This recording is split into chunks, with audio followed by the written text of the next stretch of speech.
doing out there, people? All my patrons. This is Obadiah at Coon 7, Obaoth. We're doing a glass of water and a candle. I'm glad that you are giving me your attention and following this tutorial of spiritualism. Today, we're going to talk about the importance of ancestors, right? And we're going to go over the religions and all religions and ancestral worship, the effects of ancestral veneration, and we're going to get into possession. But first, I'd like to start off reading phase 2 of the book, Ancestral Worship in Major Religion. I'm going to read some insert from it, and we're going to expound on it. All major religions are based on ancestral worship. All religions. Before we get into the structure of religion, let's begin by looking at the productive value of worshiping ancestors. Any task which requires trial and error will most definitely appreciate experience as a guide. For example, if two men have never seen or heard of a cliff, approach a cliff while exploring, one of the men is not careful and slips and falls down the cliffs and perishes. The other man is directly affected and will be alive to tell the dangers of a cliff and the story of the unfortunate man. This serves well to highlight mankind's achievements and failures of our predecessors. For indigenous societies, it is imperative in transferring knowledge as a means of immortality and morality. As we examine major religion and its prophets, we see Abraham as an ancestor in the literal or metaphoric sense. The same can be said about Jesus, Muhammad, and Buddha. If they were alive and died, they are now in fact ancestors and are being idolized. The canonization of saints is ancestral worship practice as well. The altar stone of all Catholic cathedrals contain a piece of bone from the saint which the church is dedicated. However, we will revisit this topic of necromancy later on in this discussion. All rituals are laid down by ancestors. The ritual may be a memory to a formula, like the famous rain dance performed by Native Americans. I say formula because it is indeed one. Pollen, dust, and smoke are combined to create change in the ions within the atmosphere, causing rain clouds. This is an example where the magical becomes scientific. The ritual memory has been passed down orally and intergenerationally and can only be credited to the ancestors. So, when we talk about all religions are practicing ancestral worship, it is just that. If you are a devout Christian and you believe that Jesus Christ was alive and was crucified for his beliefs and for who he was as the Son of God, then you are worshiping an ancestor. The same goes for Muhammad, Abraham, or any of the major religions, the prophets. They are all said to have lived and died. And so we are semantically worshiping ancestors. So all religion is based on ancestral worship. You cannot get around it. Your ancestral, right, is the charting of the people before you. And you get here because of their deeds, directly because of their deeds. If your great-great-grandfather doesn't inseminate a particular woman, you don't have the genes that you have today. So these people are directly, they are directly connected to our present day. Their past makes for our present, and our present makes for our children's future. So ancestral worship is the basis of man's intrinsic need to figure out where he came from. Because so in terms of you looking to find out who was your great grandfather and who begot him and so on and so forth, at a certain point, the first human being, then asks himself, well, where did I come from? Who are my ancestors?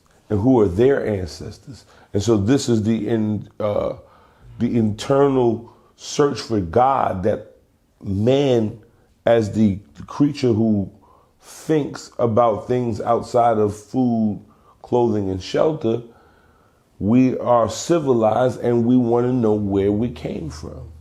And so this is inseparable from the concept of God. You cannot think about God without having ancestral worship, because God is intrinsically the ancestor, because it's who you came from, right? And so it would be foolish to say that one is worshiping one's ancestors. It would be foolish to use that as a derogatory point of perspective. It is necessary for one to worship one's ancestors so that one does not befall the same woes and complications and obstacles that our ancestors or those before us suffered through. So they, in fact, go through the obstacle so that we are later prepared for that obstacle, and that obstacle just becomes a bump in the road. So that we here today are on a camera and talking to one another because of what our ancestors did. We may have advanced the camera, but the concept of the camera was given to us by someone who was in fact by this time dead. And so it is foolish to think that one could actually have the ideal or the idea, I should say, to think about God without thinking about where he came from. The effects of ancestral veneration are the invisible connections to all things, so that when you become conscious enough to accept that your ancestors are living through you and you are nothing more than the continuation of another story, when you come to that conclusion, you will understand that in everything being connected, if you pay it back, it pays it forward. So, because your ancestors are betting on you, the people before you are betting on you. A whole tribe may be in the hands of one person. So I'll give an example. I myself are one of the last of my surname. I have another cousin who has the last name as well. He's much older than I am and he has no children. So my entire ancestral core is mounting behind the two of us in order for them to survive. Because if he and I die, there are no more of us. And so it is integral that they make it, that they create a peaceful environment in the future for me to create some sort of success so that they are not forgotten. So, even if I don't have children, I have a book. And so the book will have my name on it and the name will carry on, but we will not be of the flesh, right? And so your ancestors are, in order for them to survive, they are looking for you to procreate. And so the effects of them are for them to provide blessings and fortune for you in this reality so that they can hopefully return in another reality in the same flesh. Now, possession. We're going to talk about possession and what is the purpose of possession. And possession is the evidence that the dead are among us. It is the phenomena of consciousness being able to co-opt flesh and direct that flesh in the memory that this spirit can remember to deal with this mechanism called our body, this mechanical vessel. So the spirit, the phenomena of this is the idea that consciousness is one thing and flesh is another. And the consciousness can, in fact, crack the code of the flesh and control the flesh. And one consciousness is not singular to a body. So that we understand that in initiation, one gives forth space in his psyche for another consciousness to exist in order to communicate with this reality. So in Lukumi traditions or Yoruba traditions, the Elegun is referred to as, or is used as an euphemism to insinuate a horse, in that the Orisha are mounting you like a stallion so that they may travel from a distance from their reality to ours. And in doing so, they are passing messages from the other side. Now, without initiation, possession is possible. This is due to a fragile psyche. So people who have been in traumatic situations where they've had to disengage from their body in order to deal with the shock of what the body may be experiencing, these people have the ability to disengage from the flesh for a moment so that they don't feel what's happening to the flesh. And in that, other consciousnesses that are around that may be intelligent will take advantage. And these entities will use the flesh and they will figure out the code of the flesh, and then they will begin to control the flesh. So when we talk about people with multiple personality disorders, this is a person who not only is conversing with spirits, but spirits are now just taking over. The person is not present within the body.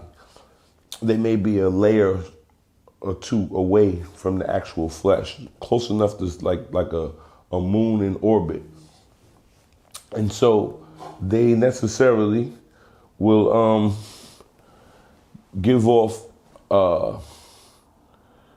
the impression that it's the person, and this other consciousness will then come into play. And this other consciousness will control the body and will control the flesh. And so there are times when people wake up in the precinct and they don't know how they ended up there because they've committed heinous acts that they would not be able to even face. But another consciousness has come upon them and co-opted their flesh, and they are now left with the reality of the consequences of this other consciousness, right? So what happens is when people are in traumatic situations, when they are faced with fear, and fear is a different thing than being scared. When someone is scared, you're frightened for a moment. But when you are in fear, fear sometimes mortifies people. It keeps them frozen. And certain situations with the flesh is if it's being stimulated in a negative manner, and it is too much for the person to bear, they may necessarily, when they talk about people passing out from shock, there are times when other consciousnesses will come in and take over, because those consciousnesses are not connected to the body the same way that we are. So while they're in control of the flesh, the nerve endings in the body are not connected to them, and so they don't feel pain. And so these entities can do supernatural things because they don't respect the laws of reality in the confines in which we are trapped in. And so they allow themselves to understand physics, and they allow themselves to conduct miracles or just supernatural feats. These are some of the signs that we, or symptoms that we understand when someone is possessed. When you have a child and it takes 5 adults to hold the child down. The child doesn't logically have the strength to hold off 5 people. But this other consciousness, which has co-opted the flesh, doesn't respect that. It doesn't know that the body could break or has limits. And so it takes the body to limits that the body is challenged to. And so in some of the symptoms of possession, we find people like doing just supernatural things, eating glass, bending metal, impervious to fire, right? These are symptoms of possession, and also indicators from the consciousness that has co-opted the body to express to us in this reality that they're not from here, okay? And these supernatural feats are real. I have seen them. People eat glass. People play with fire and not be burned. Now, there are negative consciousnesses and positive consciousnesses, meaning that these negative consciousnesses are attracted to certain stimuli, pain, sorrow, different degrees of lust. These entities are charged and they feed off this energy because there is an energy in those emotions. And so, because we're talking about emotions, energy and motion, so these emotions charge up these consciousnesses. And so people have these bites where they lose consciousness. They don't remember 3 or 4 days because they were somebody else. We find alcohol as one of the keys to possession. Alcohol, this is why in the old world, alcohol was referred to wine and spirits. The chemical compounds of the alcohol weaken the flesh. And in weakening the flesh, it allows the proper consciousness of the body to disengage from the body and other entities or conscious beings to come in and manipulate the flesh. So that in times of celebration, you go out and you hanging out, you partying with the people, and somebody get drunk, and they go through these stages. So like if in the beginning they drunk and they become confessional, and they want to tell what they did, and it's literally the other consciousnesses around them judging their behavior. And then they get into a belligerent stage, and then they get into a stage where they're just out of control. And these are like nag spirits that are around a person. They're not educated. They have no sense of physics. Then you have the possession of people who are initiates, who make a treaty with a specific entity, and this entity is given the proverbial code to your flesh. And the flesh and the entity come to an agreement. And in this agreement, they make a pact so that only this entity may enter the flesh in specific times. And the triggers for this are rhythmic through music, certain patterns, certain songs, certain cadences, certain sounds that trigger memories to wake that consciousness up within the body to take charge. And so in initiation, these entities make sure that no other entities are allowed to enter the body